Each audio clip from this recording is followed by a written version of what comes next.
Kejadian-kejadian yang terjadi pada waktu kelahiran Nabi Muhammad SAW.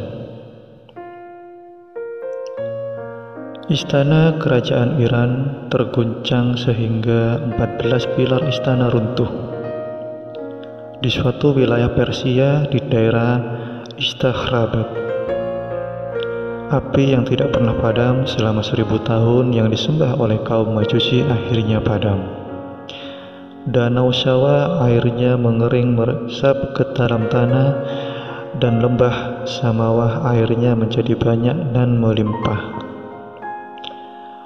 Hakim besar Iran yang bernama Mubizan pada malam itu, dalam mimpinya ia melihat sebuah pasukan unta yang gagah dan sulit dikendalikan bergabung dengan kuda-kuda Arab, lalu pergi ke sungai Dijlah, Tigris, dan menyebar ke wilayah-wilayah kerajaan Persia. Pada waktu Raja Persia dari dinasti Sasania yang bernama Nushirwan berbicara dengan orang-orang terdekatnya dengan bersedih mengenai berguncangnya istana dan hancurnya pilar-pilar, datanglah kabar dari Istakhrabad bahwa api abadi telah padam. Selain itu, ia juga mendengar kabar hilangnya Danau Shawa dan melimpahnya air di lembah Samawah. Mereka merenungkannya dan menyimpulkan bahwa semua peristiwa ini terjadi bersamaan dengan runtuhnya pilar-pilar istana. Oleh karena itu, Nushirwan panik dan langsung memanggil Mubizan dan menjelaskan semua kejadian ini. Mubizan pun menceritakan mimpinya yang dia alami tadi malam. Maka dari itu, Nushirwan bertambah panik dan bertanya kepadanya, "Kira-kira apa maksud semua tanda ini?" Mubizan mengetahui hal ini. Ia mengatakan, akan terjadi sebuah peristiwa di semenanjung Arab. Setelah itu, Nushirwan mengirimkan perintah kepada Numan bin Munzir dari pemimpin-pemimpin Arab yang terikat dengannya dan mengatakan, "Kirimkan kepada aku seorang yang berpengetahuan luas." Numan mengirim seorang berpengetahuan luas yang bernama Abdul Masih yang terkenal pada masa itu. Abdul Masih pergi ke Madain, ibu kota Kisra, dan menemui Nushirwan. Nushirwan menjelaskan peristiwa yang terjadi dan bertanya mengenai apa maksudnya dari tanda-tanda ini. Abdul Masih menjawab, "Aku memiliki paman di Syam yang bernama Sutih. Hanya dia yang mengerti masalah ini."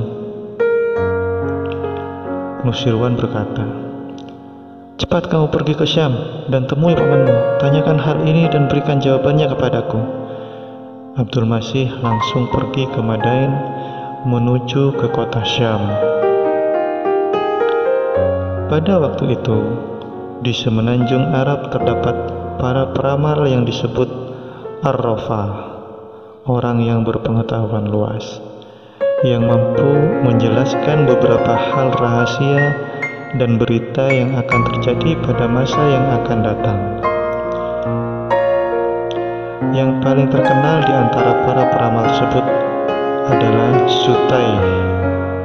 Dia adalah seorang peramal yang sudah tua renta. Bahkan begitu tuanya peramal Sutai, orang-orang Arab berpendapat bahwa dia adalah orang yang membagikan harta warisan Nizar, kakek Rasulullah SAW yang ke-19, kepada anaknya yang bernama Mudar dan anak-anaknya yang lain. Sutai, yang merupakan orang Yaman asli, tinggal dan menetap di sebuah biara yang terdapat di daerah Syam. Di tubuhnya tidak terdapat tulang, Penampilan dan cara berpakaiannya pun tidak seperti orang pada umumnya.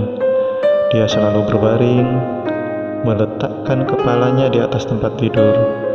Ketika dibawa ke suatu tempat, orang-orang melipatnya seperti kasur, kemudian meletakkannya di atas hewan tunggangan. Selain lidah, anggota tubuhnya yang lain sama sekali tidak bergerak. Dia adalah orang yang aneh. Akan tetapi, dia dapat mengucapkan kata-kata yang indah dan penuh makna. Selain itu, dia selalu menceritakan kejadian-kejadian yang akan terjadi pada masa mendatang. Abdul Masih memberi salam dan menemui Syutai dengan wajah menunduk penuh hormat. Oleh karena sedang berbaring di ranjang dan matanya tertutup, Syutai tidak mendengar salam yang diucapkan Abdul Masih. Bukan hanya itu, telinganya pun tidak bisa mendengar perkataan-perkataan dunia. Keadaan Syutai yang seperti ini sangat menyentuh hati Abdul Masih. Seketika itu, Abdul Masih melantunkan sebuah syair yang akan berpengaruh pada diri Syutai. Makna syair yang diucapkan Abdul Masih seperti ini. Apakah sekiranya bangsa Yaman sudah tuli, atau dia masih mendengar, atau mungkin dia telah pergi untuk selamanya dan meninggalkan kita semua tanpa harapan sedikit pun?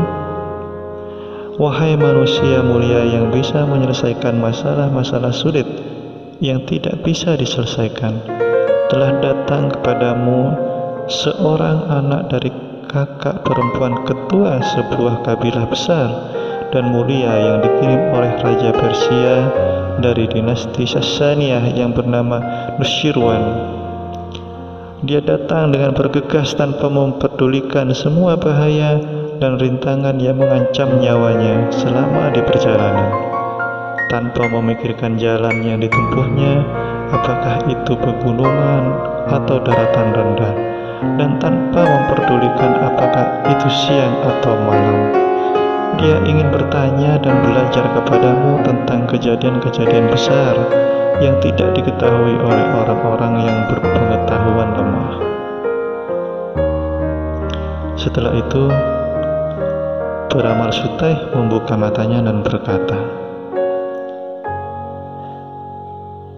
Abdul Masih datang kepada Syutai dengan bergegas, sedangkan Syutai akan masuk ke dalam kubur. Seorang raja Sassaniyah telah mengirimmu ke sini. Dia bertanya apa arti dari guncangan yang terjadi di istana dan padamnya api abadi yang disembah oleh kaum Majusi. Dia juga ingin mengetahui tabir mimpi yang dilihatnya oleh Mubizan. Dia melihat dalam mimpinya sebuah pasukan unta yang gagah dan sulit dikendalikan bergabung dengan kuda-kuda Arab, lalu pergi ke sungai Dijlah Tigris dan menyebar ke wilayah-wilayah kerajaan Persia. Wahai Abdul Masih, ketika tilawah Al-Quran menjadi makin banyak dan Sohibul Harawah Nabi Muhammad SAW datang, pada saat itu api abadi yang terdapat di Persia akan padam, lembah Samawah akan meluap, danau Sawa akan mengering, dan pada akhirnya Syam bukan lagi negeri Syam bagi Syutai. Akan datang 14 orang raja Sassaniyah sesuai dengan jumlah pilar istana yang runtuh, dan ini semua akan terjadi. Setelah mengatakan perkataan tersebut, peramal Syutai pun akhirnya wafat. Abdul Masih kembali ke Madain dan menceritakan semua yang didengarnya dari Syutai kepada Nushirwan. Oleh karena merasa khawatir dan takut akan datangnya kejahatan dan mara bahaya yang akan menimpa kerajaan yang tengah dipimpinnya pada masa itu. Setelah mendengar kabar tersebut, Nushirwan merasa senang dan terhibur seraya berkata, apa saja yang akan terjadi hingga datangnya 14 orang raja dari keturunan kita? Pada dasarnya dibutuhkan waktu berabad-abad untuk menunggu kedatangan 14 orang raja yang akan memimpin kerajaan. Pada akhirnya pun dinasti Sasania setelah Nusyirwan wafat mengalami kehancuran, dan dalam kurun waktu sekitar 4 tahun 14 raja Sasania datang dan pergi. Masa dinasti Sasania tidak berumur panjang seperti yang diperkirakan. Dalam waktu yang singkat, dinasti Sasania dapat ditaklukkan dan dikuasai oleh orang-orang Muslim. Ketika Raja Yazdegerd, raja ke-14 setelah Nusyirwan, wafat, pada zaman kekhalifahan Utsman bin Affan radhiyallahu an, dinasti Sasania pun akhirnya hancur.